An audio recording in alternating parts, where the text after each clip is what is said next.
Kakakku sampai pindah 4 rumah sakit baru tahu kalau menderita penyakit batu empedu. Gimana ceritanya kok bisa gitu? Jadi gini, waktu itu kakakku ini tiba-tiba sakit perut. Jadi udah minum obat pencahar, tapi itu sakitnya nggak meninggal, nggak sembuh. Dan itu malah makin sakit. Di situ akhirnya dibawalah ke RS pertama. Ya tidak perlu aku sebutkan lah ya. Anggap saja RS pertama. Nah di situ kakakku diperiksa dan bilangnya hanya asam lambung karena pernah ada riwayat asam lambung. Kemudian datang karena nggak sembuh, datanglah ke rumah sakit kedua. Di situ juga cuman didiagnosis kalau sakit lambung, asam lambung sama.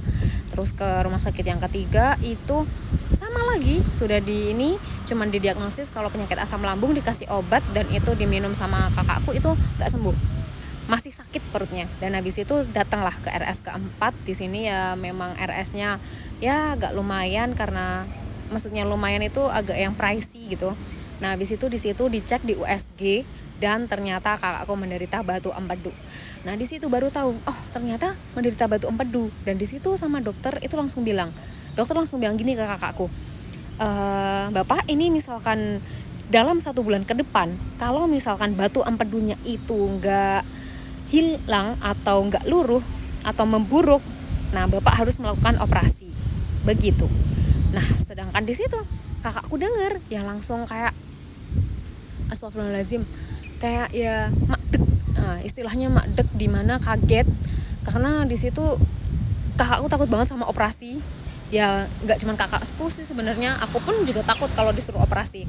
Nah di situ ya udah dibilangin, dan akhirnya kakakku ini nyari-nyari info, gimana ya caranya bisa pulih dari penyakit batu empedu tanpa operasi. Akhirnya nyari-nyari info dan di situ nemulah menggunakan obat herbal Cina alami dari Cina.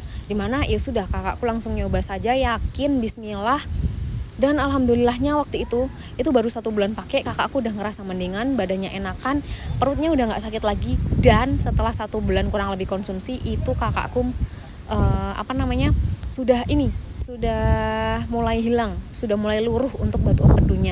Dan di situ diperiksain lagi ke dokter dan dokter bilang nggak usah operasi lagi karena memang batu empedunya yang sudah mulai hilang waktu itu. Jadi kondisi sekarang kakakku sudah kembali aktivitas normal, sudah sekarang jalan-jalan, kemarin juga lagi ambarawa. Jadi begitu cerita dari kakak saya.